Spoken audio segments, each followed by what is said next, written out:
Bref, différence à sorcellerie dans ce qui n'a pas ça qui on la fois passé, mais na bossane aussi baba makamso mike. Alors, chance occulte, exemple le code à Kindoki, mais exact Kindoki moko un peu classique. OK. Kindoki moko un peu ba développer yango. Alors, batuana, bazambe batu mabe, bazamba sali ya satana, musana bango ko sala ka pe batu mabe. Ça rappelle accident, boto la betwala batu, boto la ora batu, pesa pe batu ba maladie, bo makape. Olia ki ango o zui kindoki o bandi kobima. Dans un premier temps, de collection n'enga ko pumbwa, et puis ko n'enga ko kanga batu, n'enga ko tsa batu ba maladie, n'enga ko freiner batu, et puis soki o umeli o bandi ko sala yango na ndenge na yo.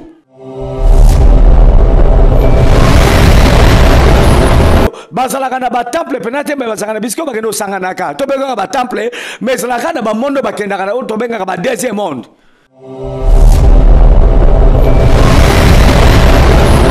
Na science occulte bazalaka na ba temple to monaka na mukili boy. Ba temple ko zalaka de l'église. Ba benga ba temple occultiste. Na sengi na yope ndo kifanda wana. Même yope muta science occulte, zwaki ti fanda wana oyoka. Afanda wana. Donc ni connaît da système, zwaki ti fanda wana. Ba sanga na biskam susu, oko ndimangote. Bando ki pe ba kiko ya. Ba ko utiliser le colonna yo. Et comme il temple na bango sangana. Comme il y a la bango raconte. Ndoko bina basanze te wana. Parce que la basanze te la basanganaka, ezalaka bina temple te. Mais ezalaka lieu de rencontre. Faut pas panzana. Faut pas panzana. OK.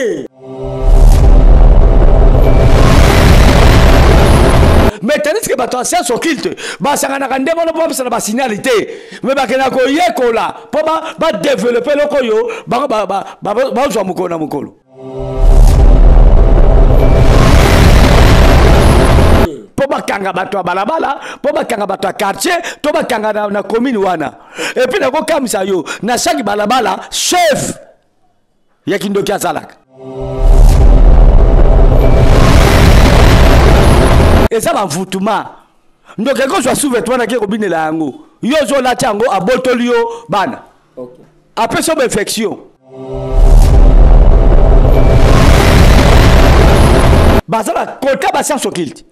Et puis la mouton a sali science occulte, azani marabout ni magicien. Magicien. Mais azala kata ba science occulte. Au moins la mouton la pe la vie na ye, avec pe ko sala bien, avec pe ko sala développer, mais na sendene no baki azape ko sacrifier.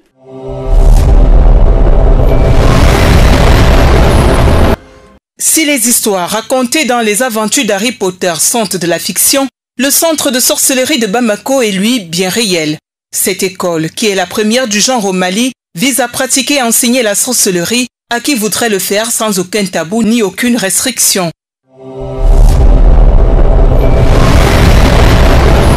Nakasi Olandiago Flap, oui. Bando ki babeti mbela ke ba sangana.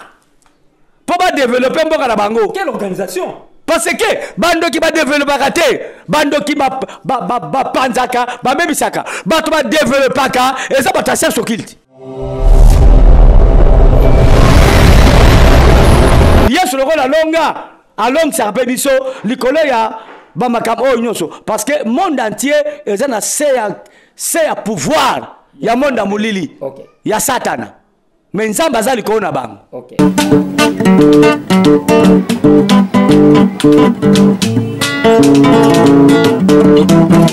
Ciel ouvert, lève-moi nique mon anzambe mongani.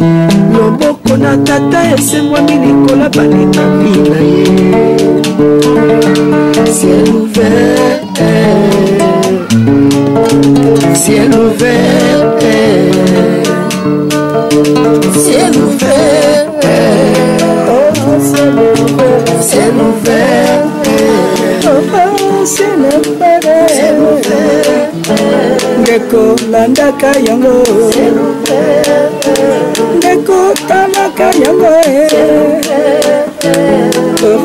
Makela, Vincent Makela. Voilà, topesi bino mbote mingi bandeko nyonso bozwi libaku ya malamu ya kolanda biso susu na numéro na biso ya sika. Boyebi Ciel Ouvert TV ezalaka chaîne oyo ezali 100% makambo kaka ya bonzambe. To remercier bandeko nyonso oyo bolandaki émission ya la fois passée. Nzambe apambola bino na ndenge bo consomaki émission ya la fois passée vraiment et pambolaki bino bo bengaki bo komi ba message bo koba toujours na ko consommer ba émission soki to tindelaki bino to yebisaka bino boye. Soki to tindeli yo lien tindela ndeko mususu partager yango parce que oyo zo sala nzambe akopambola yo parce que ezali pona koteya bana na nzambe pona kozongisa bana na nzambe oyo bazobunga na nzela. Na micro c'est votre humble na micro ezali abino pasteur Flamme d'Angola, na caméra tozali na évangéliste Cédric Makela l'homme valable, na moni frère Nabiso Exaucé Makela et sans oublier Caleb Makela pe azali wana. Lelo tozolobela tozosa la continuité il y a émission il y a la fois passée parce que ils a demandé ya bato parce que tout si les qui témoignent to lobela quitté des demandes ya bato balobi té il faut so musaka patriarche Vincent Makela bon ça la continuité il y a émission il y a la fois passée tozolobe la différence sur la sorcellerie na science occulte lelo na singi na papa maman jeune frère jeune sœur zwaki tifanda wana ndenge na lobaki la fois passée au mudi ndongo zwaki connaissance au mudi ndenge nzambe a kangola kiyo. Voilà na gauche na ngai na yambi patriarche Vincent Makela autour ça la continuité ya émission ya la fois passée. Bonjour patriarche Vincent Makela. Bonjour mon frère, mon fils Flamme d'Angola, pasteur Nzamba Pambola. Ok, amen. Na yambi yango na kombo na Yesu Kristo. Patriarche Vincent Makela boni santé na yo, boni église yankolo, boni na libota na yo na ndako. Nakobanda liboso na santé nanga za mumke malamu bomoni kaka ndenge nzoto ezali naza malamu boy na nzoto sauf kaka ke moni ke na komi na mo problème makasi na misu batonso bayibi yango te tozobunda kaka po misu yango ezonga pena ndenge ezalaki mais moi ba difficulté muke ezali mais santé ça va nzambe sa la grâce na remercier nzambe na pesi merci pour na bola mo sela ngai essentiel souffle de vie ezala et puis na pesi moi si nangai merci mingi mama bene Makela pour l'assistance de premier nangai nzamba le kanoko pambola ya pesi santé kitoko e bomo imolai pour na église a toujours malam biso église opso to kambaka excuse e ka karaté. OK. Parce que Jésus-Christ est né azali maître azali bongo sauver na kati église wana so que ça ngai mutu nde bato bayiko kima bato ko zala décourager mais le rôle ezali ya Jésus oyo azali surnaturel Jésus oyo azali nkolo bato nyonso yende le sauveur et bato bayela ngai te église encore les en forme toi toujours na programme ezalaka et puis pona ndaku toza bongo malamu ngana mwasi na bana toza vraiment en forme nzamba zo kone ko pambola biso et nzambe oyo asala kete to tonga libota na biso elongo na mama bene aza toujours na contrôle nzamba kumisama et puis na remercier nzambe pona bozongi ya mwana ngataki na Amérique sœur na biso sœur Sylvie Kigalu ayaki awa azaki lipamboli makasi pona libota bana nzambe pe pona bana na nzambe nyonso tu kola pamboli azongaki na Amérique na pesi ba mbote mingi elongo na mbali na ye frère na biso Blaise Sukami nzempe na pambola bango couple moko extraordinaire donc voilà on a gagné le bar dans un premier temps et zalaki on a passé Flamme d'Angola merci na yo. Voilà, merci. Comme ndenge na lobaki ke bo so kiti bo fanda wana ata ba bengi yo ko bouger te ko zapper awate. Donc vous allez qu'à brancher dans Ciel Ouvert TV parce que connaissance au résolu souci à ma cache parce que la connaissance ils allaient délivrance et mouton a la connaissance a délivré. Patriarche Vincent Makela na rolinga o zongela lisusu différence au pesaki entre la sorcellerie na science occulte parce que ezana batum susu ya sika bazolanda biso na émission lelo baolanda biso en direct pesa biso différence ya la sorcellerie na science occulte to ba na la sorcellerie. OK.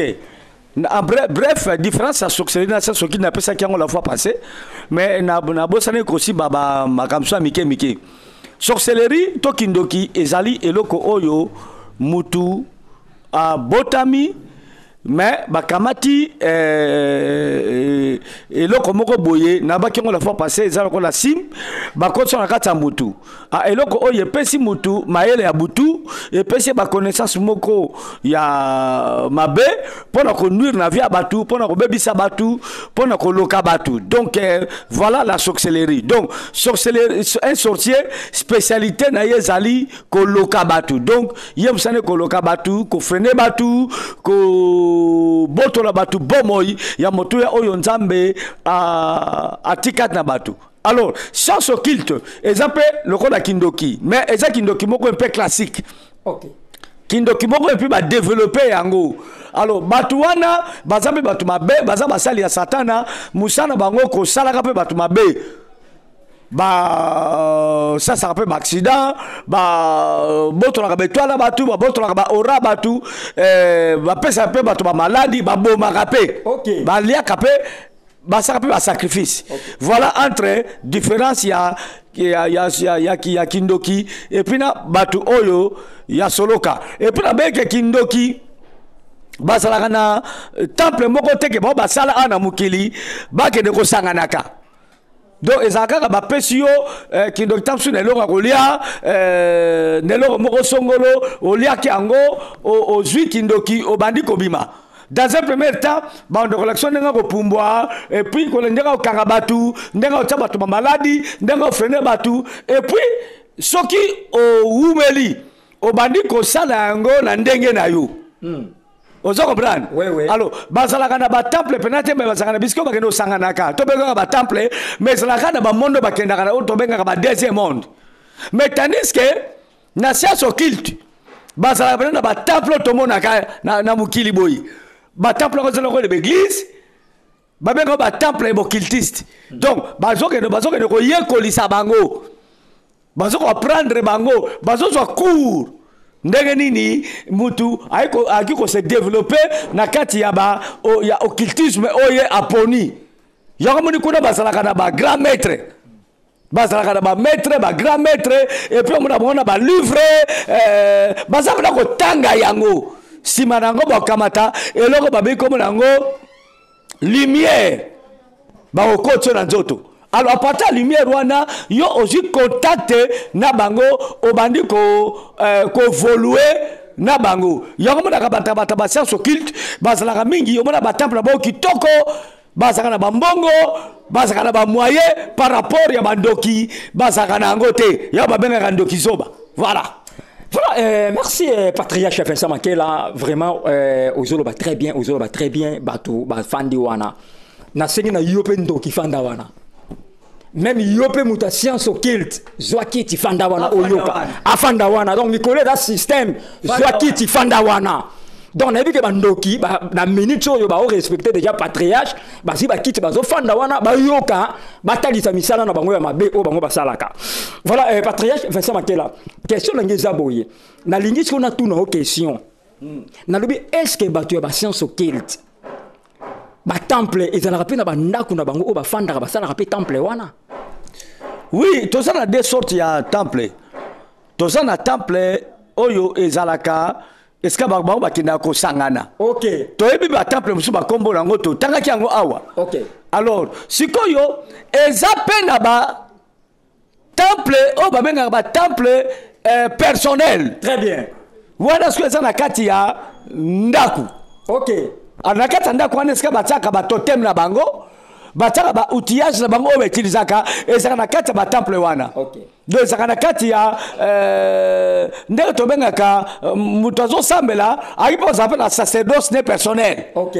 Place moko ya sambelaka et comme le la sacerdoce na ye oyo agumba melaka nango nzambe. Donc temple na ye. Oui. Donc baona pe bazala ba temple na bango batabasa sokili bazaka ba temple na bango. Yo mona ka ba temple na batu mususu atango na kata chambre na ye azala mwasi na ye to bana aiteke chambre na batu basa nini?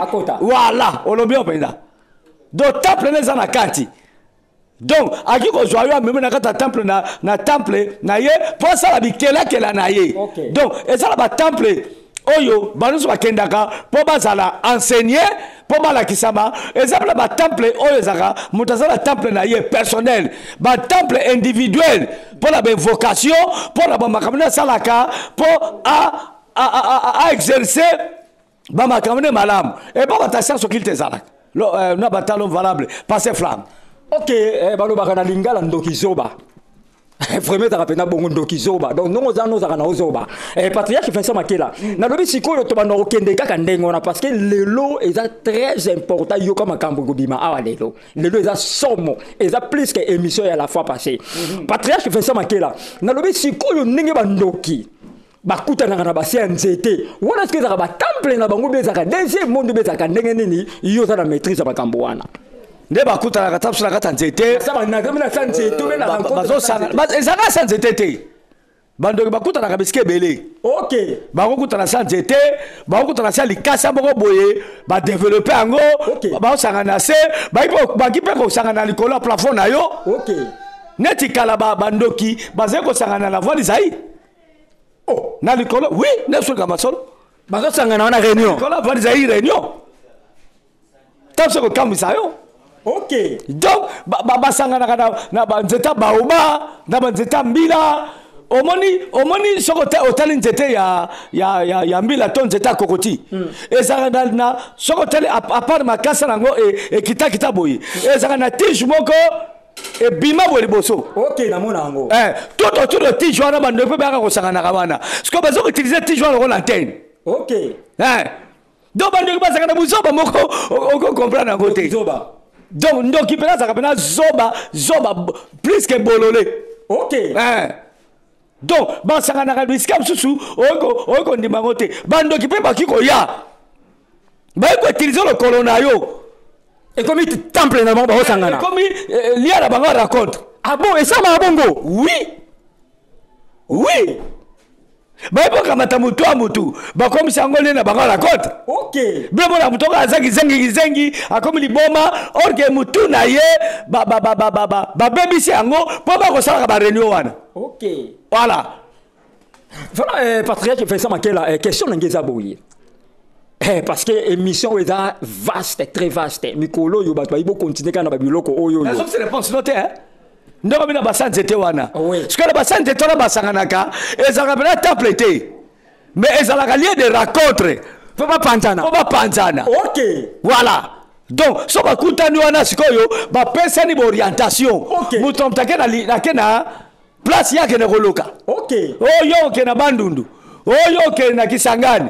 Oyo ko na mtu na Poto. Oyo ke groupe oyo boke na Matete. Par exemple, donc soki basangende wana bako pesa na ndelo lobi nini signal pour être bakende koloka. Maintenant ce que bato science occulte basangana ka ndemo no pesa na signalité mais bakena ko yekola pour ba développer lokoyo ba zo mukolo. Voilà, merci Patriarche Vincent Makela na ebike makambozolo c'est très profond ils ont kota bandeko nyonso bazolanda na bandoki na batation so kilte bazoyo ko bafunguli misu lokola kuku dendo. Voilà, et longtemps moi je suis avec le patriarche Vincent Makela. Patriarche Vincent Makela, est-ce que na chaque avenue tout le monde a banzete za minene vous avez ce que tambour le monde a on zetoyo et dans la siège ya bandoki est-ce que na chaque avenue ils ont un siège ya bandoki ba ko siège wana. Chaque avenue, chaque quartier, chaque commune, ezalaka na ba siège ya bandoki. OK. Mutako sote. Surtout banzeto mona koyo. Ezalaka place a kitoko bandoki balingaka po basanganaka. OK. Po bakanga bato ya balabala, po bakanga bato ya quartier, to bakanga na commune wana. Et puis nako kamisa yo na chaque balabala chef ya kindoki azalaka. Na chaque balabala. Oui, chef de rue azali. OK. Chef de quartier azalaka pe. OK. Brukomestre pe butu azalaka. Na président bazalako. Très bien. Bon yo ka te bande bazaka ba grand ba général ba colonel ba na butu azali boye aza musomo na grand na azalion. Mususu aza guépard. Mususu mo na aza général. Mususu colonel. Trada buzoba. Oui, ya buzoba ko. Yo ba benga ndokizoba. Ndokizoba. Mais na mo ya baza le côté. Azokele mais la butu aza mutu munene ya kosakana te. Donc, chaque avenue, dans chaque quartier, chaque avenue, banzete wana, et ça s'appelle Bamakamuna yango. Baponaka nzete mo basanganaka wana po basalaka rona bango ya kokanga bato ya ko détruire quartier to bebisa ya ko détruire balabala to ya ko salika moko sokolo to pakala basanganaka wana voilà voilà question nanga oyo héritier ka soko mokonza prisa la benanga na tuna yo patriarche bato batumbaka ba matiti na balabala oromona 1 heure oromona 0 heure oromona ba 8 heures apelisi matiti milinga ezopela est-ce que bato wana bazaka bata normal ou be bazaka bata misala mabe eza moko ba symptôme misala butu OK soko tali même l'église onga na kambaka ya nanga zangi na bitide omona so tongo koma poko mona to matiti na pekisa kelo ko wana na ba okango ndoki ozalo ndoki te ba kango ndoki ba ndoki ne bato saka bloko na mingi ezaka otumba ba matiti te même kokomba na butu au moins na butu tant que nous sisi kokota na lopangu to ba koti na ndaku au moins mtu kombo azako komba ba makolo batuana et on ba kaza ko effacer bino OK tant contre la profondeur ne bandoki baliaka batoko bisa yo OK donc komba wana zo silisa yo azo donc na vu na yo makolo ne que jamais ko tambola pose à quelque chose OK. Donc, on effacer yo. Ah, bah révélation, hein? Oh, papa Flamme. Osons vivre. Oui. Mais osons vivre té. OK. Donc, à ça face parce que obi tam so toki na musana papa Flamme. Na ko kam sa yo. Ba lo baka na ngai boy. Soki mutazo li azo mela za bien azo progresser. Yo foza na mawa. OK. Foza na mawa. Ndenge mutwana azo réussir. Ah OK, ndeliboso. Azo liboso. Yo foza na haine, foza na kando za na mawa. Po mutwana comme un échec. Te, po azo réussir. Okay. Mais ceux qui ont réussir yé, mutwana azo susuko kokelo kote na mukili. Donc réduire ya néant. Yo foza na fête. Wane sengo na yo. Wane sengo na yo. Donc esengo batamisala mabe ko déstabiliser batu ko silisa batu yangana so boti ko sala musala bokoti koti boti ko teka bokoti koti ya zikombo abandi ko effacer bino mbongo ko limo bon récit susouté ozo vivre mais ozo comme ça ko exister té c'est ça le problème et ça que pour la paix ko combattre bando ko mingi bazaka bitide o senga ka batu biloko mso apara pamba oyo ezaka nango tina kwa kangao pas détruire bo moina yo o mala butu ko sengo singa suki ay ko sengo tonga Flamme na ndako de bo sala pilipilité opesi tango pesa yango ya ko li yango te mo solo baka mususu OK bo sala mungu ana te muto autaki na wenze metango aye na bosala ki mungu aye Flabo pesa nga mungu ko ebisi mosino bi Flajo pesa kaka eza mungu eza ngo pele kote mama kingandi soko pesa mungu wana aboto libino saver elengi elengi abo moto wana na mungu apamba aboto libino angu papa Flamme makambo ezembele yango moni bakoko na biso akala bato akala bazeko kaba tonga na butute sosoke tonga opesa te soko sengi ye mungu akopesa te soko sengi ye pilipili akopesa te soko sengi ye nini makala na butu akopesa te mais bandeko oyebi bokoko nyonso ezaka mabe te donc soko moni bato bazangi na mayele na niveau bakoko na so bazo salango parce que beba kitina mais ko sambe na bino oyo et comme ça on nyonso tout mabe ba bomi nyonso wana mais tala londe ba to souffrir bazo sambe mais ba souffrir oui mais parce que faut mieux ça pasteur oui tala batu au nom de Jésus mais rien ne marche tout ça na deux principes papa Flamme tout ça na principe à makambo ya molimo peut tout ça na principe à makambo mukili OK. Donc tous les deux tambolaka de paix. Frère, vous comprenez nga? Nazoka très bien. Otanga ka Bible, tanga Bible. O mona ke système o ba yaki na Yesu. Na temple po ba pambola ye, po ba sakamba lo ba likolo na ye. Ezala ki coutume na bango ba jif. Mais Marie na Joseph, Marie ba botaki sauveur, ba respecter yango. est-ce que tu comprends? Oui. Mais biso comment kanyo sokaka satana ata makambo eza nango logique po totambola malamu na se na moi satana obike ntango akala bamama na biso bazokamata mwana batie mwa mayakawa po azwa mwa tai obe eza mpe makambo solo ya mamba solo eza makambo solo soko teli biso na bamindele biso toleka bamindele na tai parce que mwana soka botami bamama bazwaka babongisi ye bapokole mwa ngola bazofide mwa abo mwana azoseka azozwa tai batie mwa nini mayaka na kingo na to pardon na loketo mayaka oyo eza koinfluence na tai ya mwana to comme sango diabolique yo mona kate baminele bazala kondire liboso na simekokana bazala na tai ya bien te OK na moni ndeko nana seki l'homme valable seki mais tala biso surtout basi na biso même ata biso mibali okotala mwasi boye akebra boye awa fungwami parce que bazalaki ko maseye omona mama zuye amaseye atiebo na tolo na ye azo atie na mutubu aningisi ye paba nini paba mdeza la kate wana lokola mama Benedict Makela na flajo voilà ozomona mwana ngana nite Delis. Oui. Taya kitoko. So bengi matose yo papa. Donc mon azamo mukeme taye vandi. Très bien. Mais papa mndeli poni bazaka liboso se mekokana parce que so azuka botika mwana azu ala sekana na berso. Bundana kuna kola kuna. Bande babongisaka bana te. Mais biloko nyonso toyo na Bible ezate meza ezali mayelo bakoko bapesa biso. OK. Est-ce que on est satanique? Non. Eza satanique te. Quand les gens sont abeli malaria, on a ba kiso comme poison zo bomba biso mikonyoso. Bazoka bakotsa kata sani moko. Bazu matiti ya manga soki banini batina kati. Bazipigi yo. Obiki mbala moko. Oh, passez flamme. Elle kiki nini? Kasi corona pesa la kibongote. Mbala moko biki. Amoni abasongela ki bakabango. La corona? Oui. Na ba mikonzi. Obiki bala moko. L'église de réveil est comme ça diabolique. L'église de réveil. Oui. Obiki l'église de réveil na bino mingi za l'église de sommeil. Et bon ma valeur mingi spirituelle et ma valeur mingi ba musuni za na normal mais ba comme ça ngo biloko satan. OK. Nanga zo comprendre nga mala. Na bato bazola nangai. Alors, sikoyo Satan ayiba biso biloko msu nzambe apesa biso mais ça ba principe ya nzoto ya mukili.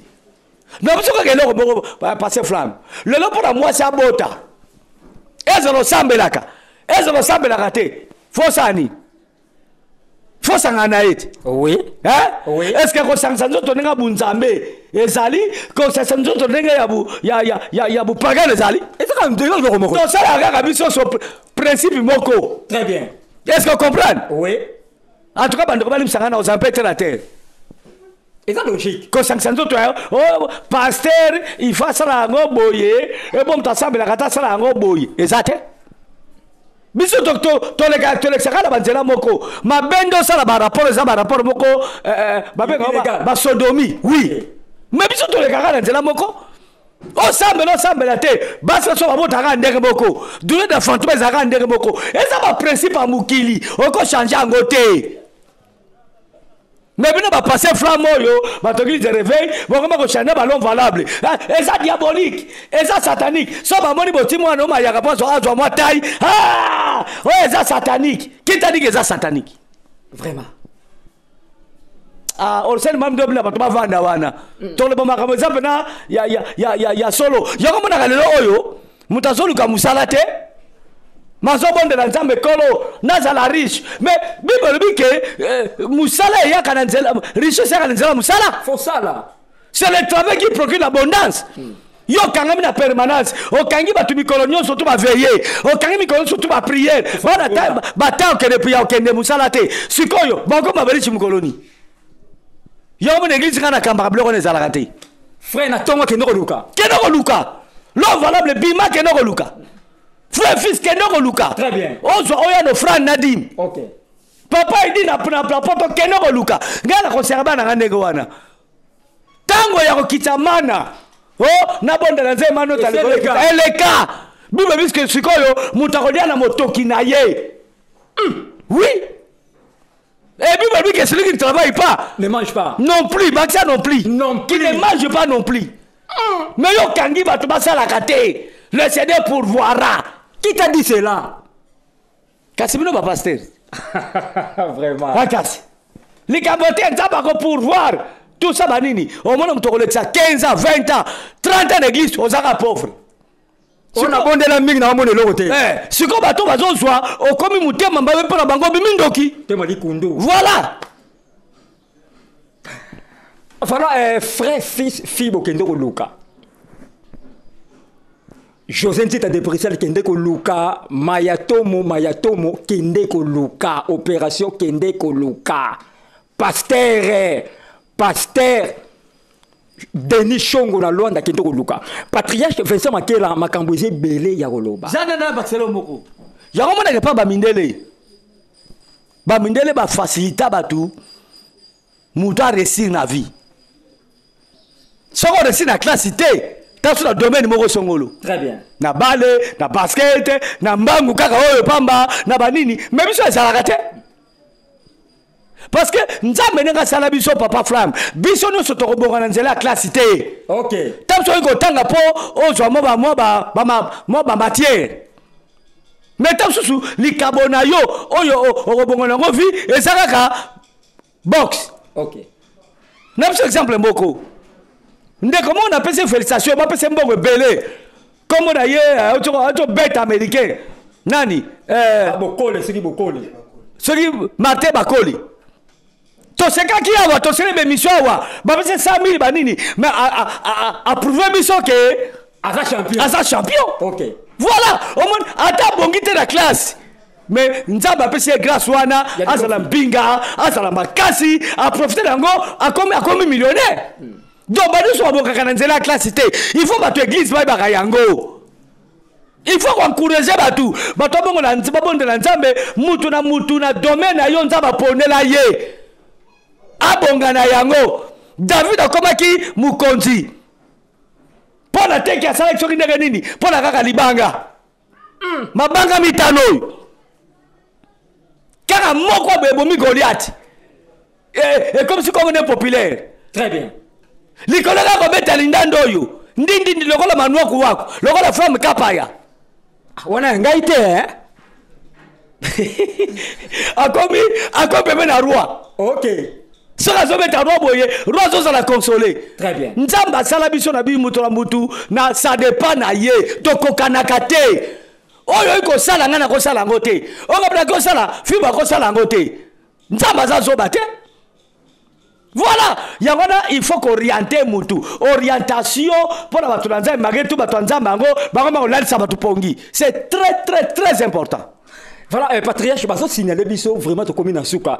Tomoni moi o mobimba. Mikolo nyonso to kende kaka na ba makambo oyo parce que to kota na ba profondeur. Siko patriarche nenga na lo baboyi. To kangino close muki parce que continuité nango ezaka bato babito ko bakana ba émission oyo na lui pesa biso différence nano totika bato na posa parce que tant to ya to continuer pesa biso différence entre marabout magicien na science occulte na bata science occulte pesa biso différence ya bato misa to na sorcellerie pesa différence ka ya 4 wana ndoki ndalaba chako déjà awa ndoki azamutu oyo aloka kaka bato ye msane ka ko bebisa ndoki akiko kaka loki li papa nayo. OK. Ati ango botutu soko la toko bani ko vimba makolo. Ba maladi mbatu bazobe na mukilo yo eza ba normalité. Eza ba maladi ya sorcellerie. Eza ba mvutuma. Ndoki ko so souvetwa na ke ko binela yango. Yo zo la tango abotolio bana. OK. Après son infection. O comme les règles douloureuses, o comme na ba comme no suba sanzo ndege bango go banité. Azu so makila wana, azo na kata moteur na bimaka nango. Est-ce que tu comprends? Oui. Obi sunani na marabout. Ba marabout bazape bato ba yaba. Bazape bato misala mabe. Mais basala ka sambla yako salisa batu. Mais basalisa raté. Ba marabout ezali ba science occulte na niveau oyo ba mindele parce que marabout euti na mo maraboutage. OK. Donc eza pour ba mindele. Somoni mutu munda su yango balakisi yango kolakisa. Mais pas bato mingi to benga yango eza bonganga banganga kisi. Or mutu jamais ko sala nganga sans qu'il passe la sorcellerie. Baba nano abandi ndoki. Ba pese ki ndoki simano ba pese bonganga po asola ka sambla ko salisa bato. Très bien. Est-ce que vous comprenez ma zolo? Or que banganga na bandoki baza batu moko. Ba coopéraka. Makasi. Parce que sur ndoki aloki mutu akamataka numéro na ye atia ulikola mutu a mutu. Alors soko ke pa ya nganga ko tala numéro ya mutu aloki yo. Par exemple 003. Ako benga mutu wana ayebi kombo na ye. Tala ko tala numéro akoyeba kombo ne? OK. Bande tala passé flamme bando qui va ça organiser na niveau moko ko sakana te. On mukili même na vie chrétien bozana ngote. Yo zo mona tenge ba chrétien bazo panzana. Mais bando ki lelo ba komi ko sangana. Na ko sangana lo valable. Atana nu image wana na Mali. Bando ba betimbela. Ba sali pe temple na bango sikobo na moi. Po ba ke de sanganaka.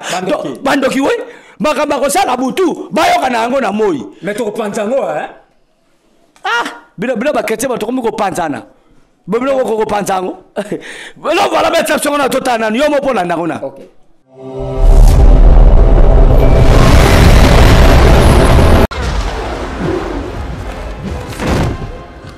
Si les histoires racontées dans les aventures d'Harry Potter sont de la fiction, le centre de sorcellerie de Bamako est lui bien réel.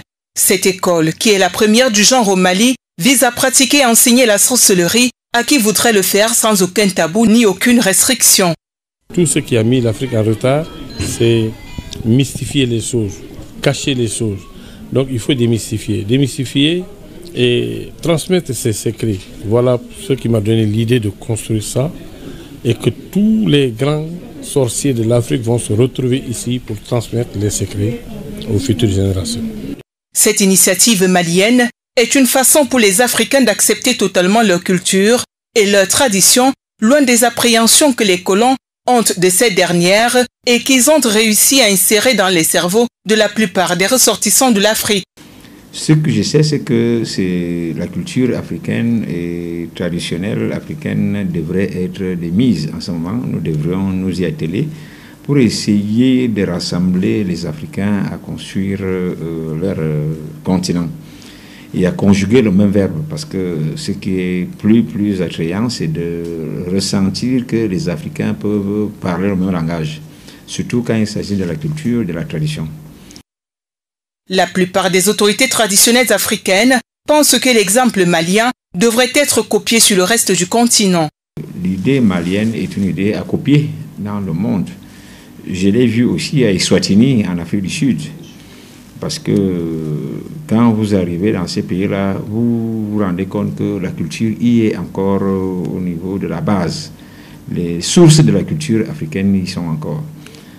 Selon le professeur Mamadou Babounian, célèbre marabout malien considéré comme le pape de la sorcellerie africaine et initiateur de ce projet, il est question, à travers ce centre, de libérer le potentiel magique de l'Afrique. Cette idée s'inscrit dans la logique selon laquelle le développement de l'Afrique ne saurait passer par des cultures empruntées.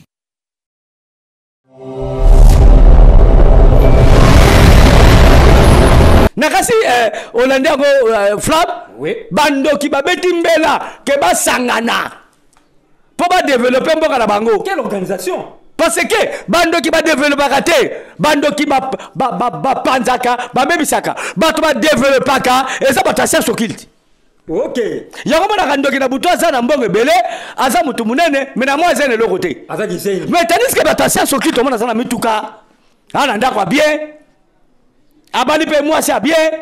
Bane botaka ba classe bien. Mais na sena ko makambo ezalaka. To ko na la prochaine émission. OK.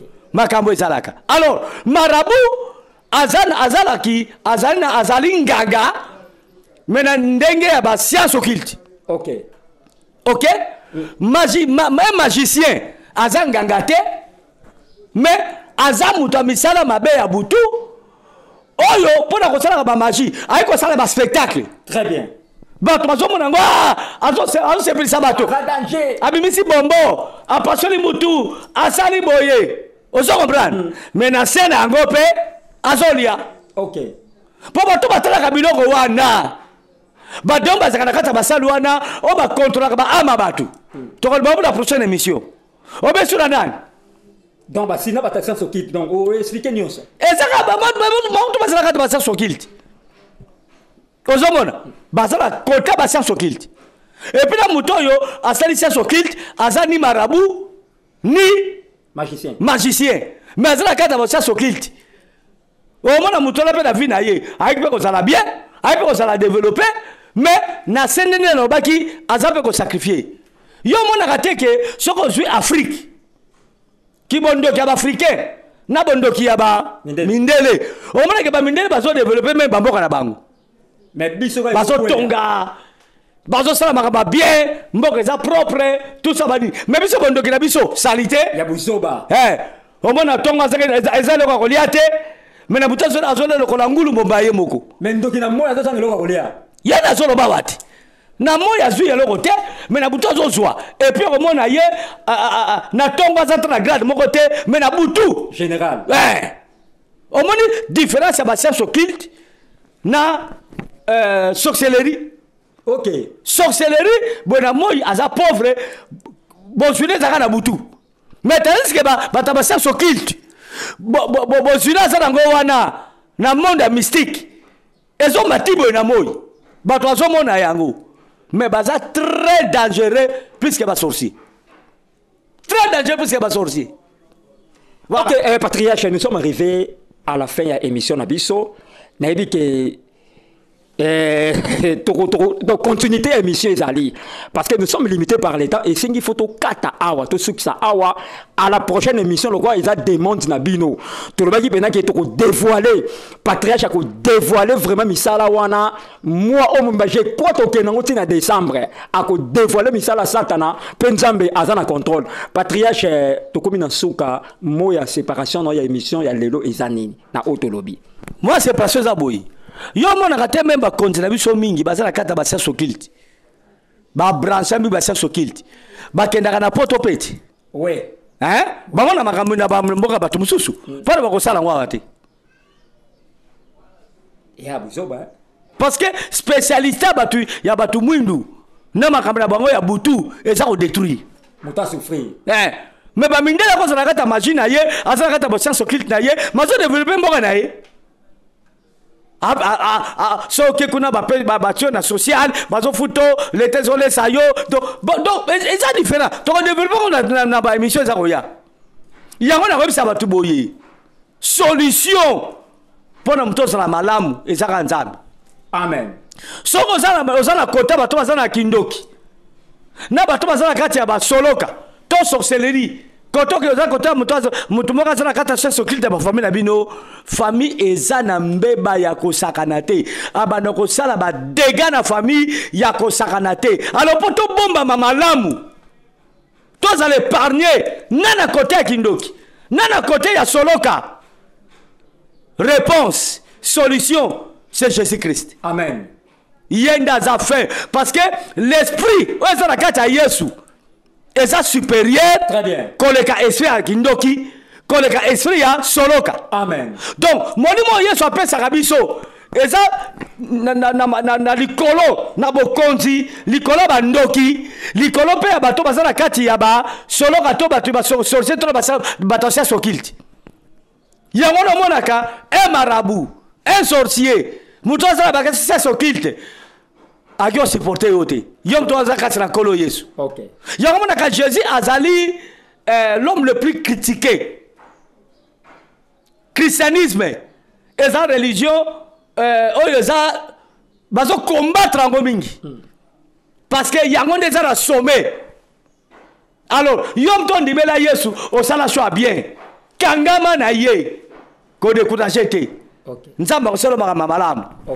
Yesu lokola longa alongisaka mpe biso likolo ya bamakambo oyo nyonso parce que monde entier eza na se ya pouvoir ya monde ya molili ya satana mais nzambe aza likolo na bango. OK. Voilà. Ba dédicace pour notre clôture. Ba dédicace la pesi mbote mingi pa ya ba balandi biso liboso topesa na numéro nanga malgré l'homme valable ataka ngo na ebisi na sir ka bungisa ngo po mbona na malamu parce que batonzo ba gibazo mona malamu te eza plus 243 81 81 44 131 plus 243 81 81 44 131. Ça c'est mon numéro. Ce qui est benginga aux a problème spirituel. Aux a pour ça conseil. On a pour ça prière. On a pour ça partage. Aux a pour ça il y a le savoir. Il y a que développer boyebi na ba mituna ko tunangai benga na numéro wana okozwanga et puis to partager na yo. Na pesi mbote mingi pa moi na ngai Esther ma bengile ba le diamant noir na Angleterre. Na bo kilo na ngai frère Yves. Na pesi mbote mingi pa ya moi na ngai Sylvie Kigalu ça zongi les États-Unis. Namba na ye frère Blaise Sukami. Na pesi mbote mingi pa sœur Moyou ma grâce. Na pesi mbote mingi pa ya moi na ngai pa za awa utaki États-Unis to zani awa frère Cédric Nzaba zane longo na pesi mbote mingi epa ya Jobo Bolibanda mwana nga musali ya Nzambe yepa zaka na Amerique Nzaba zana yo na pesi mbote mingi epa ya papa Edith Sungu l'évangéliste mikolo penza appel na yo mobulu Nzaba zana yo mbote mingi epa moi sito mwana Popi Sœur Nancy Nzamba pambola yo mbote mingi epa ya ma bien-aimée Sœur Mati na chérie na ye papa Nissé mbote mingi pa ya Mimito Maduda Nzamba pambola yo na mbali na yo frère Yava base bele mbote mingi pa ya ya nanga yanze Espérance Siskale Motema na mos na yo sœur Brigitta ma chérie mbote mingi e pa ya Iget Simao yanga Motema velate Nzamba pambola yo na Hollande Laetitia Mayala tomona ko komantaki vraiment toza de cœur na yo Nzamba pambola yo Sœur Mariam na Belgique ozo benga soute ozo sous de vite Nzamba zala na yo Brigitte Pangi Nzamba zala na yo Sœur Patricia Nzamba zala na yo Sœur Arlette Nzambe azala na yo sona bosenyo limbisa ngai mwana na ngai papa Flori frère Flori mon bien-aimé Nasi Motema Nzambe azala na yo et na succès pa bato oyo na pesi mbote mingi pa ya Mangobo grand prêtre Mangobo prêtre ya ba comédien Nzamba zala na yo na cheno mama Fatou pourquoi pas na pesa mbote pa ya Coco Ping Pong Gabi Eyamba mon fils mon bien-aimé na Bruxelles Nzamba zala na moi na yo mama Mila Marguerite Akimi église Nzamba zana bino mbote mingi pa frère fils Fibo oui. Mon fils Nzamba zana ye bolo batenge mabangele keza mabanga te to dédicaka bana na biso na ba banso to be na bango de près ou de loin Nzamba zana bino frère sœur Yuyu Nzamba zala na yo musu na na bosani ko c'est la pesieti yo be mo bosanaka na to tenga la mingi te awa na to kotanga ye sœur Naomi Makoko Nzamba zala na yo en tout cas bino nyonso ba bolandi be mission oyo na osanga ka bino boye bo partage ka be mission bo s'abonner talaka be mission boye bo s'abonner tozo finga te me tozo ko éclairer batu très bien voilà mbala simana ko ba ndenge nini o ba so bo vena ndoke sika moko makambo salaka pour découvrir Moutabassel se quitte, Marambasalak, pour découvrir rien. En tout cas, vous partagez, vous s'abonner et comme ça, la biso, malam. N'a pas fait un bon de bon tout ça, et pas beaucoup kilo nangaï, Marcelo, bonne guérison, et pas ma très chère chérie, Bénédicte Makela, mon œuvre d'art. Vraiment. Est-ce que vous t'aimez papa Vincent? Et Fandaka, il a là. Voilà, on a su ce côté là. Voilà, on est là qui patriarche Vincent Makela, vraiment, il parle très bien. Alors, bien, tout le monde, continuité à l'émission et c'est pour la fois prochaine. Na micro, c'était humble journaliste, elle est passé à Flamme d'Angola. Na caméra, tout à l'heure, qui n'a évangéliste Cédric Makela, l'homme valable. tomoni pe frère Nabiso exaucé Makela et sans oublier Caleb Makela na pesi mbote na couple Blibana Mbuta Nzembai couple Blibana Mbuta Nzembai nzamba pambola bino na pesi mbote na maître Daniel Tumba, maître Idi Amin Linzoki Mbombo Char dédié, maître Julio Consolata, mon avocat Cambed, na pesi mbote na pasteur Chekina na Allemagne, prophète Condé de Paris, maman Bijou Condé de Paris, et j'ai sali Fondation Ekumbi et opé sa visa Schengen, ce qu'on lingi aux visa Schengen na 1 mois, benga kara na plus 243 98 18 22 616 au Kozoba. Makambu nuance, modalité nuance, il y a visa Schengen, États-Unis, Canada, Norvège, Afrique du Sud, yobenga kaka na numéro na ongai na PC. Na PC mbote na certes divine le sambo wana dali fiancé ya évangéliste c'est dit que l'homme valable na PC mbote na frère Fibo nzamba pambola yo et j'ai sali boss Didier Simisi de Lyon nzamba pambola yo j'ai sali Azi Moutale, papa Dubaï, toujours na Bruxelles, j'ai sali tonton Mapoata, Richard Mapoata, Benson Mapoata, et sans oublier Richard Mapoata. Ciao.